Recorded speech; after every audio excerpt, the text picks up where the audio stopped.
You're listening to the Harmonizing Her podcast, where ambition finds its perfect rhythm. The show for the multifaceted, multi-passionate woman who's ready to harmonize all parts of herself. Let's get right into today's episode. Welcome back to another episode of the Harmonizing Her podcast. I'm really excited for this week's episode because this has actually been a very hot requested topic in my DMs as we were getting ready for this podcast launch, and that is to talk more about relationships and partnerships, especially as an ambitious woman, who's also deconstructing every traditional construct within her home. I know for me and my partner, we have always really teetered on the non-traditional lifestyle, but especially when my business started to grow, especially when we had our son, especially when we made the decision for him to stay home with our son so I could continue to grow the business, where I became the primary breadwinner for our household, and just the dynamics that come along with that I feel like not a lot of people talk about. And I know for me and my husband, we have met so many different versions of each other, like you do when you're in a long-term relationship. We started dating when we were like 17 years old. And when I was 17 years old, if you guys know me, you know I had this perfect 10-year plan that I thought my life was just going to unfold magically, step by step, do all of these things, check all the boxes. When I graduated college, I quickly found out that my path was going to look a lot different than what I thought it would my whole life. And my husband proposed to me when we were really young. We were 19 when we got engaged. We were, I think, 22 or 23 when we actually got married. I started my business a couple months after we got married. And so when I graduated college, I had a job in investigations, and it was your very traditional 9 to 5, and it was in a building with no windows. And I just remember coming home from that job and thinking, like, this cannot possibly be my life. And my husband had supported me through college, supported me through every ambition, every idea that I had. I got this job. I was so excited to finally be making money and contributing to our relationship. And we wanted to buy a house and plan for a baby and everything as young couples do. And I remember coming home and telling him, I need to quit my job. I need to quit my job, and I don't really know what I'm going to do, but I know that I can't stay here. And I think that was a very pivotal moment in our own relationship where I felt like he genuinely, wholeheartedly was going to support me no matter where I was going to lead us. And I think something that I was so taken back by was the level of trust he had in me. And I had trust in myself, obviously, enough to say, I'm going to quit this job with no backup plan, and I don't really know what that means for us. But for him to be like, I think you should do what you feel is best, and have no backup plan. And he's always said over the years that we've been together and in like turbulent seasons, we're going to figure it out. Like, you're going to figure it out. We'll figure it out. We're going to be fine. Do what you need to do. And so I just remember like that level of support coming from him when we were so young. And I had just graduated college and gotten to the working force, and he was in the working force already. And you know, just juggling classes and waitressing jobs and bartending. And then I get this job, and then I'm like, actually, I think I'm going to go back and be a bartender for a little while. And I was working at a gym, and then I was like, I think I'm going to buy this gym franchise. If you guys have heard the story of the twists and turns of how I landed in my business. And he was like, I think you should buy the franchise if you want to buy the franchise. And then it was, you know, I want to start this business, and he was so supportive. And then I remember I had my first $10,000 launch. It was like the biggest success just a few weeks into starting my business. It was such a big deal. I was like, oh my God, I made $10,000. This is insane. And then 2 weeks after that, we went to a Tony Robbins event, my mom and I, and he was pitching his $10,000 multi-event package. And I just remember texting my husband, there's this package. I feel like I need to do it. I need to reinvest everything that I just made. And he was like, if you think you should do it, I think you should do it. And I think that unwavering level of trust and support that has always come from him, like, I attribute a lot of my business success to that, because I did not have a partner who was doubting me. I did not have a partner who was like kicking and screaming along these, crazy decisions that I was making. I didn't have a partner that was like, you can't invest into your business. I didn't have a partner that was like, you can't quit your job. I mean, he really played such a vital part in my growth, and I'm like feeling so emotional saying this, and I'm like, I don't even know if he knows the level of support and success that I attribute to just him being by my side. And so that was something that we never really struggled with in terms of being on the same page. I feel very blessed by that, because getting to where I am today was definitely a roller coaster. There was nothing linear about it. But where things started to feel really sticky for me was as I was growing and I was reaching new levels of success, and I was discovering new things about my spirituality and my faith and my own evolution and development. I would notice that I would shed these old layers of skin, and then I would be met with this like new version of myself, where then I started to feel disconnected from my husband. And I noticed this pattern unfolding a lot over the last few years, where I would be like breaking through financially or breaking through professionally, but then at home I would start to feel really disconnected, really isolated, and start to question things. Are we growing in different directions? Are we growing at the same level? Do we even need to be growing at the same level? And something that has always been helpful for me, this is how I run my business, this is how I run my entire life, is always going back to my values.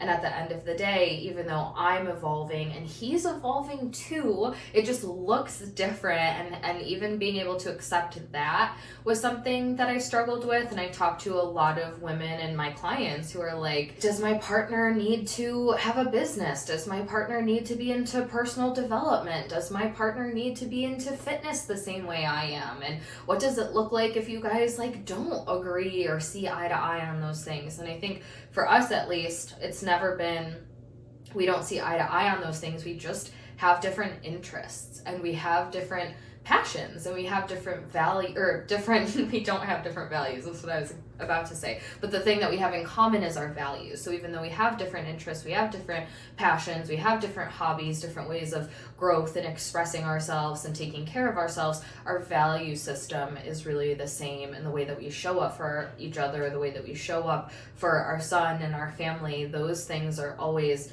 very aligned at the foundation. And I think that's the first thing to look at always, is at the end of the day, are your values in alignment? Because if they are, then you can put in the extra effort and work and consciousness into the relationship to break through into that next level of intimacy and connection within yourself. And so this past year, I started to really look at my own pattern and cycle that I was falling into, of ramping up professionally and romantically, kind of like shitting the bed. And the one thing that I think is a non-negotiable when it comes to navigating different levels and layers of your relationship is radical honesty with the other person about where you are, what's coming up for you, what are you feeling, what are you thinking, and what are you needing, right? And so I was noticing I'm feeling disconnected and I'm feeling unfulfilled, and if I just go through the motions every day feeling unfulfilled and feeling disconnected, and I'm not doing anything about it, and I'm not talking to him about it, it's not fair to me, obviously, but beyond that, it's really not fair for him. Because when we entered this partnership and this marriage, it was under the value system that we're going to put in the work, we're going to put in the effort. And I was talking to my mastermind a couple of weeks ago saying that we have been together, me and my husband, for almost 12 years. And so things can get and they can get routine and they can just kind of go unconscious and go through the motions. And I think it's really important to disrupt that. And so I found myself having conversations with my partner this past year of just those feelings of feeling disconnected and where I was at. And the biggest epiphany that I had in all of this, and I remember this being just such a big breakthrough, and I was telling all my friends about it, and even my friends were like, you would need to do a podcast episode about this, what a great conversation, was the things that I was looking for, that I was feeling like I was needing in the relationship, I wasn't providing those things. And if we go back to like straight up business and embodiment and marketing and be the embodiment of what you're selling and be the vibrational match for what you want, I realized I'm having this big breakdown in this personal area of my life, my marriage, where I was actually not at all being the embodiment or the match for the level of intimacy and romance and thoughtfulness that I was wanting. I was literally just like leaning back, expecting it to come drop out of the sky, not putting my own effort into it, not being the example, not leading myself by example. And I do those things so naturally in business, so naturally in my career. And I realized, oh my gosh, there is a huge disconnect in the way that I'm showing up in my own marriage, where if I was like talking to a client or working with a client, it would be like, this is the big red flag thing that is alarming and standing out. And so that was one of the things earlier this year that I was able to take like big radical responsibility on. And I was having these open conversations and, you know, being really clear about what I wanted and with examples, and this would be nice and we should do this more often. And I remember my husband, you know, being in agreement, but asking me like, do you ever do those things for me though? And I was like, I don't.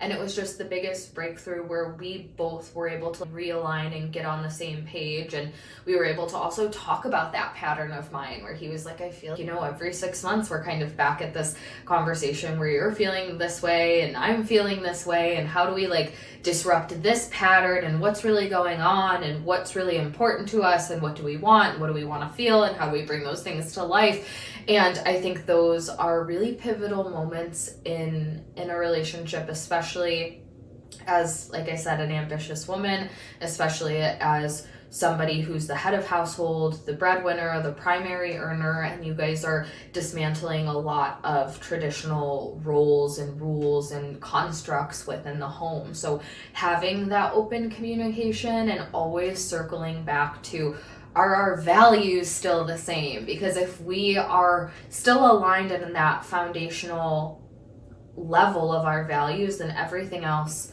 we can navigate through and we can work through. And, you know, having that level of even unconditional trust and belief within each other to say, you're going to figure it out and I'm going to figure it out and we're both going to figure it out, is something that I always hold really, really close to me. And just keeping a pulse on your own identity and your own evolution. I remember after having my son, our relationship didn't go through a rough patch, but I went through a rough patch because I had my husband who was just like so wrapped around me, picking up all the pieces, supporting me, supporting our baby, supporting the household, keeping up on all the things.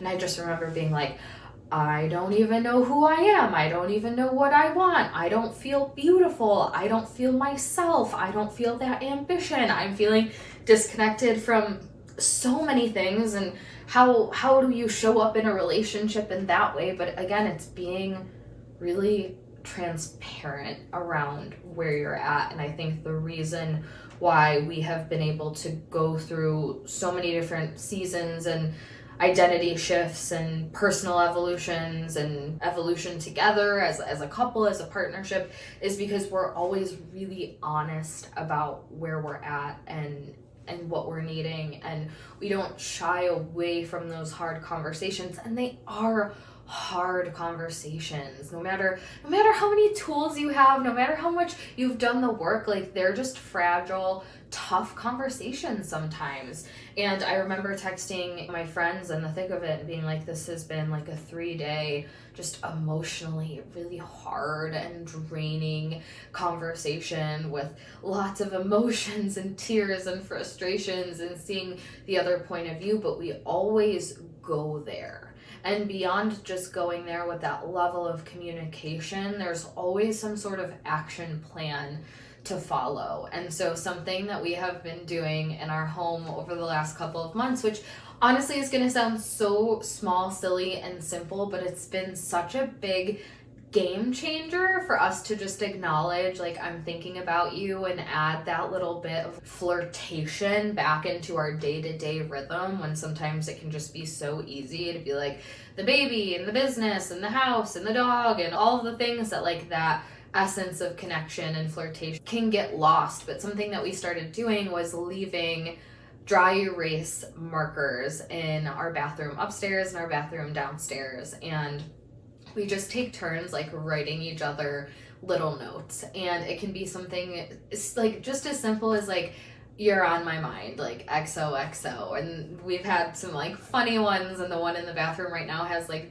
my husband drew like hearts all over the note, and something about let's have a day full of love and laughter together. Sometimes they're a little spicy and inappropriate, sometimes they're funny, sometimes they're sweet, but it really just pours like a fresh energy every time like one of us uses the bathroom or goes in the bathroom, sees a note there, like kind of expecting it but also unexpectedly, and then we erase it, and then it's kind of like we're passing notes, and it's just this really innocent but simple, solution, I guess I would say, that we've come up with just to reprioritize that connection. And so we're always kind of looking for ways of how do we integrate that thoughtfulness and that romance in our day-to-day life, because if we're not having conversations on how to do that, it's just going to continue to be lost. And so then I was looking at these things that I'm looking for, and the whatever it is, planning a date or going out or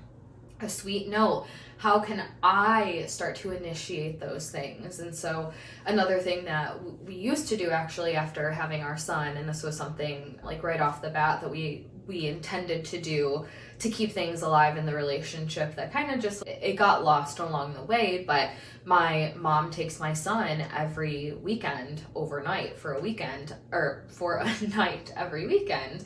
And so we read to alternating who plans date nights. And so it could be a date night at home, it could be a date night out, it could be booking us reservations somewhere we've never tried before, or we're gonna go see this band or this show, or we're gonna go bowling, we're gonna go on a walk, like whatever the case may be. But just taking turns, and also like distributing that in an equal way, because I also realized I was looking for so many of these things from my partner in the traditional sense, but there's so many non-traditional things about us, and so we live very non-traditional life at home. But then I'm like, I want him to plan all the dates, I want him to put all of the initiation in, and I'm like, that's not like reflective of us, and it's not reflective of how I show up in any other area of my life, and it's not reflective of how I feel about him. And so reclaiming some of that radical responsibility there, and saying, I want to plan date nights, I want to do sweet things for us, I want to be the one to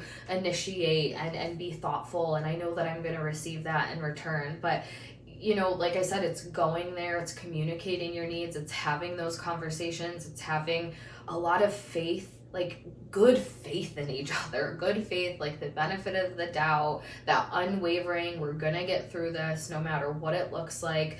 And I always make a joke to my husband to say, like, being married to a woman who has huge goals and huge ambitions and so passionate about her career, and is also a mother and has so much drive and just wants to be better and better and better and the best version of herself. And it's no small task to be married to a woman with that ambition, because it can intimidate a lot of men.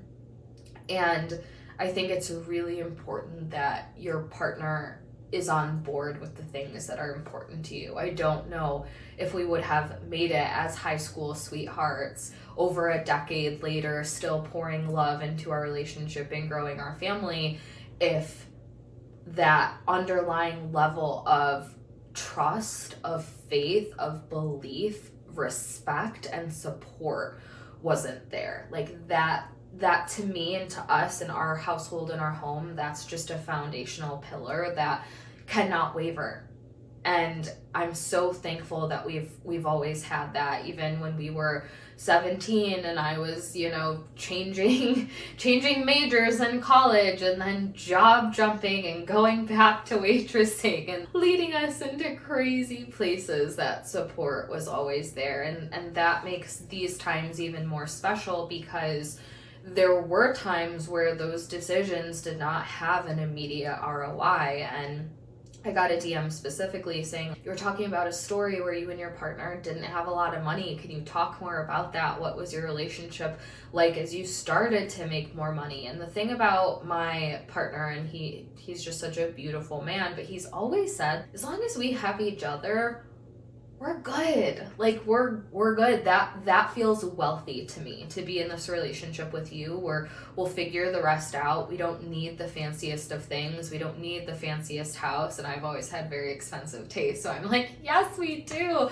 But we were broke for a majority of our relationship. And I remember the story I was telling specifically was about when I got this job in marketing and I got my first raise or promotion or something. And I remember we were standing on our patio and I had this breakdown moment of, oh my God, we can buy socks. I don't even know why that was the first thing that came in my mind, but I just remember this breakthrough financial liberation of, we can go buy socks and not have to worry about it. And it seems so small now. Oh my God, we were in a place where buying socks was a big deal. But I just remember my husband always saying, we'll figure it out. We just will figure it out. I'll figure it out. You'll figure it out. We don't need the most expensive things. And then as I started to grow in the business,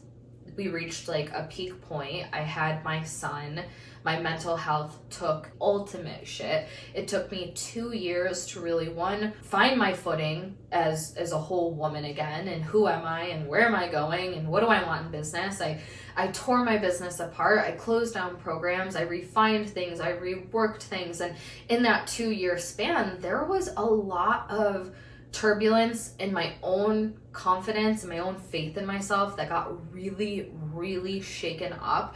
There was financial turbulence. There was ebbs and flows in the business. And even through all of that, my husband was always like, we have everything we need within each other. Whether your business is making $1 million or it's making $5, you're not going to be here forever. You're going to get back to where you are. You have to take care of yourself. Just having that very loving and patient place to call home at the end of the day, knowing that if I lost everything from a material standpoint and a financial standpoint, our foundation of love and respect for each other is the thing that feels the richest and the wealthiest. And I remember being in a really low place in my business and really low place financially. And I was talking to a friend about, another one of our friends who killing it financially and doing so well. And I said to her, as low as I'm feeling in the business from a financial point of view, if you were to offer me to swap situations with our one friend who was killing it, I would choose not to, because what I have that I'm unwilling to give up is that connection and trust and support in my partner. And that feels so sacred. It feels so rare. It feels so significant. And with that, I feel like I have everything. Knowing someone's going to stand by my side, whether it's the best month of my life, the worst month of my life, anything in between, postpartum, depressed, lost sense of self. And he was right there every single step of the way. And he doesn't care if it's the best or worst month or anything in between. He knows the best is yet to come for us always. And so that's been a big contributor too. But what I really want you to take away from this episode, especially if you are someone building a business and you are pursuing a non-traditional life, and maybe you want to start a family, or your partner is home with the babies, or however that might look, and there's no right or wrong way. Even though I'm not saying my non-traditional way is the right way, it's just the way that works for our family right now, and that's subject to change at any time. But what I want you to take away regardless is constantly keeping a pulse on what you need in your relationship, what you need in your partnership. If you're feeling disconnected, don't let that die out until the flame goes out and it's even harder to reignite it. Keep a pulse on how you feel in your partnership. Keep a pulse on the level of intimacy and the level of romance. And I even feel like when I go through my own evolutions where all of a sudden the standards, the bar gets set higher, and all these other different areas of my life, the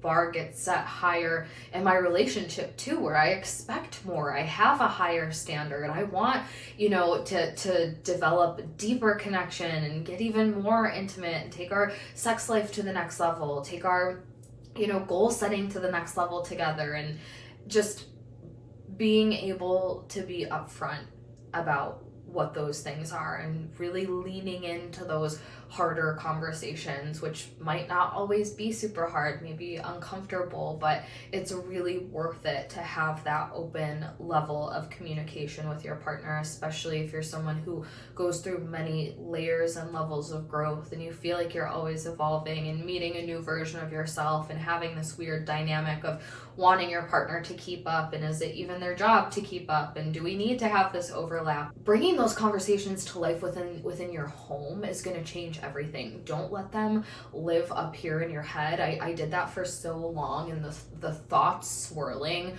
were not helping me. They weren't helping my relationship, and I think it's important to acknowledge that no relationship is perfect, and no thriving, amazing marriage goes without effort. It doesn't go without effort or work or whatever you want to call it.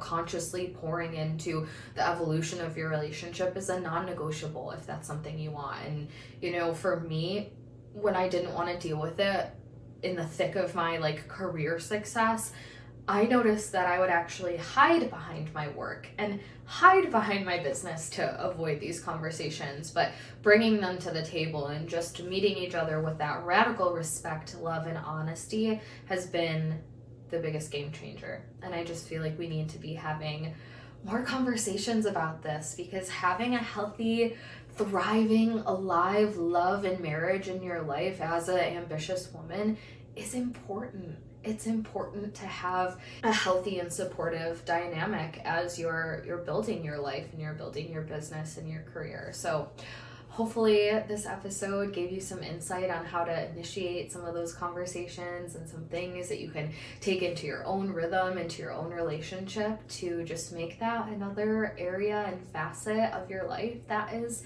really well harmonized. That's a wrap for this week's episode. As always, I'm your host, Taylor Slango, and it's my mission for this show to be a catalyst that empowers you to break free from all the boxes and stop trying to niche down who you are.